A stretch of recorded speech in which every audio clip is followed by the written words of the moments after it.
10 अप्रैल 2023। हाँ, ये वही तारीख है जिस दिन आरसीबी और लखनऊ के बीच आईपीएल 2023 का पहला मैच खेला जाता है चिन्नास्वामी स्टेडियम में, जिस मैच में आरसीबी पहले बैटिंग करते हुए लखनऊ के सामने 213 रनों का लक्ष्य रखता है और लखनऊ उसको आखिरी बॉल पे चेस कर देता है। उस मैच में ना जाने कितना कुछ होता है। हमें आखिरी बॉल पे मैनकेट की कोशिश भी दिखती है, हमें आखिरी बॉल पे दिनेश कार्तिक मिसफील्ड करते हुए भी दिखते हैं, जिसके चलते आरसीबी को वो मैच गंवाना पड़ता है। लेकिन यहां पे असल मसला ये होता है कि जितनी पॉपुलर लखनऊ की जीत नहीं हो रही होती है, उससे ज्यादा पॉपुलर गौतम गंभीर की गतिविधियां हो रही होती हैं। क्योंकि जैसी लखनऊ वो मैच जीतता है तो लखनऊ के डगआउट में एक अलग ही खुशी की लहर आ जाती है। वो बहुत ही ज्यादा पागलों की तरह सेलिब्रेट करने लगते हैं, जिसमें कोई दिक्कत की बात नहीं है। लेकिन यहीं पे गौतम गंभीर का एक सेलिब्रेशन होता है जो किसी को भी पसंद नहीं आता। जैसे ही मैच खत्म हो जाता है और दोनों ही टीम के प्लेयर्स आपस में हैंडशेक करने लगते हैं और उसके बाद गौतम गंभीर जब मैदान में एंट्री लेते हैं तो वो एक ऐसा इशारा करते हैं जो किसी को भी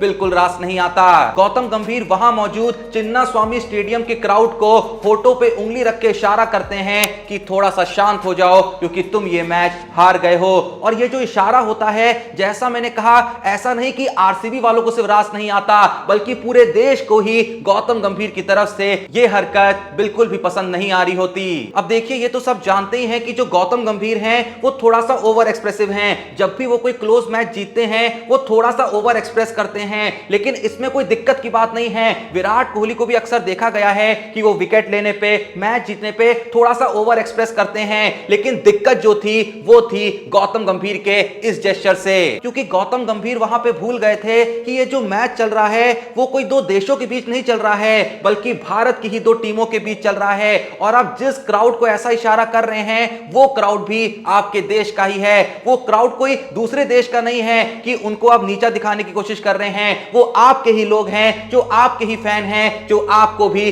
सपोर्ट करते थे। लेकिन अब शुरू होता है असली खेल। जितने भी विराट कोहली फैंस होते हैं या जितने भी आरसीबी फैंस होते हैं वो कैलेंडर पे एक डेट को मार्क कर लेते हैं, जो डेट होती है 1 मई 2023, क्योंकि इस तारीख को एक बार फिर से भिड़ने वाली थी लखनऊ और आरसीबी। लेकिन इस बार जो मैच होना था वो आरसीबी के घर में नहीं बल्कि लखनऊ के घर में होना था। तो आरसीबी के फैंस बहुत ही तहे दिल से इंतजार कर रहे थे कि कब आरसीबी की टीम लखनऊ में जाएगी और लखनऊ में जाके लखनऊ को ही हराएगी, और वहां पे कब जाके विराट कोहली चाहे अपने बल्ले से या चाहे अपनी गतिविधियों से गौतम गंभीर के उस जेस्चर को जवाब देंगे। क्योंकि अगर आप लोग भूल गए हो तो मैं आपको याद दिलाना चाहूंगा कि विराट कोहली ने स्टार स्पोर्ट्स को ही दिए एक इंटरव्यू में कहा था कि अगर कोई मेरे साथ गलत चीज मैदान में करता है, यानी कि खेल के अंदर करता है, तो भले ही उस चीज पे मैं उस वक्त पे रिएक्ट ना करूं, लेकिन वो चीज हमेशा मेरे दिमाग में रहती है और मैं इंतजार करता हूं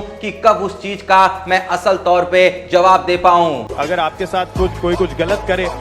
और स्पेशली फील्ड पे, तो कभी उस चीज को एक्सेप्ट करके उसे छोड़ देना मेरे नेचर में नहीं रहा। अब देखिए, वैसे तो गौतम गंभीर के उस इंसिडेंट को लगभग 20 दिन बीत चुके थे। कुछ लोगों को ऐसा लग रहा था कि विराट कोहली भी गौतम गंभीर के उस जेस्चर को भूल गए होंगे और कई जो विराट कोहली फैंस हैं या फिर आरसीबी फैंस हैं वो भी गौतम गंभीर के उस जेस्चर को भुला चुके होंगे। लेकिन ऐसा बिल्कुल नहीं था, क्योंकि जैसे ही 1 मई 2023 की तारीख आती है, यानी कि जैसे ही कल का दिन शुरू होता है, तो सारे ही सोशल मीडिया पे बस एक ही चीज ट्रेंड कर रही होती है कि किस तरीके से विराट कोहली गौतम गंभीर से बदला लेंगे। अब कुछ लोग थे जो विराट कोहली और गौतम गंभीर की इस बैंटर को थोड़ा सा हेल्दी तरीके से देख रहे थे, लेकिन कुछ लोग थे जो इसको बहुत ही अनहेल्दी तरीके से देख रहे थे। और यहां पे ना ही हेल्दी वाले गलत थे और ना ही अनहेल्दी वाले गलत थे, क्योंकि जो लोग असल में गौतम गंभीर से नाराज थे उनका कुछ हद तक नाराज होना बनता भी था। वजह आखिर उसके पीछे की क्या थी वो मैं आपको ऑलरेडी बता चुका हूं। और फाइनली अब बारी आती है 1 मई 2023 के मैच की, जहां फिर से आरसीबी और लखनऊ के मैदान में भिड़ने वाले थे। आरसीबी यहां पे पहले बैटिंग करते हुए लखनऊ के सामने मात्र 127 का टारगेट रखती है, और जैसी आरसीबी मात्र 126 का स्कोर करती है तो सभी को ऐसा लगने लगता है कि लखनऊ आरसीबी से दोबारा जीतने वाला है। और शायद शायद जो आरसीबी के फैंस इस इंतजार में बैठे थे कि आरसीबी और विराट कोहली लखनऊ और गौतम गंभीर के साथ कोई बदला लेंगे, वो उनका सपना आधे रास्ते पे आके टूट जाता है। लेकिन जैसे ही लखनऊ की पारी शुरू होती है तो देखा जाता है कि लखनऊ के विकेट्स एक एक करके गिरने लगते हैं। लखनऊ पूरे तरीके से बैकफुट पे चला जाता है और अब शुरू होता है विराट कोहली का असली तांडव। विराट कोहली लखनऊ की बैटिंग के दौरान एक अलग ही एनर्जी में दिख रहे होते हैं। वो हर विकेट पे बहुत ही ज्यादा रिएक्ट कर रहे होते हैं, बहुत ही तेजी से चिल्ला रहे होते हैं, मानो वो कोई गुस्सा उनके दिमाग में है जिसको वो यहां पे निकाल रहे हों। लेकिन असली कमाल देखने को मिलता है चौथे ओवर की तीसरी बॉल पे, जब मैक्सवेल के द्वारा फेंकी गई एक बॉल पे कृणाल पांड्या एक लंबे शॉट का ट्राई करते हैं, लेकिन वो चूक जाते हैं और वो जो बॉल होती है वो सीधे जाके गिरती है विराट कोहली के हाथों में। अब विराट कोहली जैसे ही उस कैच को पकड़ते हैं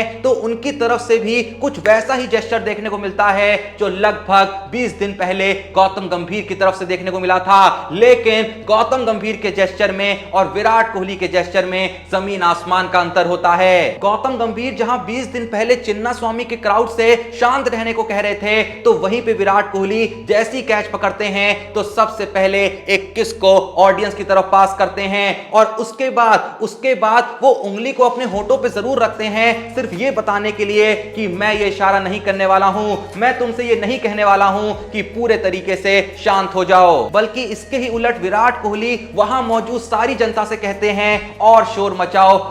मचाओ, जिससे वो बस ये कहना चाह रहे होते हैं कि तुम लोग मेरे ही देशवासी हो, तुम लोग मेरे ही सपोर्टर्स हो, तो आखिर मैं तुम्हें शांत रहने को क्यों कहूंगा। ये वही गलती थी जिसका एहसास विराट कोहली इस समय गौतम गंभीर को करा रहे थे। अब विराट कोहली कहां ही रुकने वाले थे। एक बार विराट कोहली शुरू क्या हुए, उसके बाद मानो उन्होंने एक के बाद एक इस तरीके से सेलिब्रेशन किया, मानो वो हर सेलिब्रेशन से ये बता रहे हो कि आपको उस दिन मेरे घर पे ऐसा नहीं करना चाहिए था, आपको चिन्नास्वामी के क्राउड के साथ इस तरीके का बर्ताव बिल्कुल नहीं करना चाहिए था। कल के दिन विराट कोहली को देख के ऐसा प्रतीत हो रहा था कि मानो वो ये मैसेज देना चाह रहे हो कि कुछ भी करने का था, लेकिन मेरा ईगो हर्ट करने का नहीं था और मेरा जो ईगो है वो जुड़ा है मेरे फैंस के साथ। अब कल के ही दिन विराट कोहली और एक फैन का इंटरैक्शन भी देखने को मिलता है, जब एक फैन गौतम गंभीर के ठीक सामने से बाहर आता है और जाके सीधे विराट कोहली के पैरों पे गिर जाता है। वो विराट कोहली के पैरों को छूता है और उनके सामने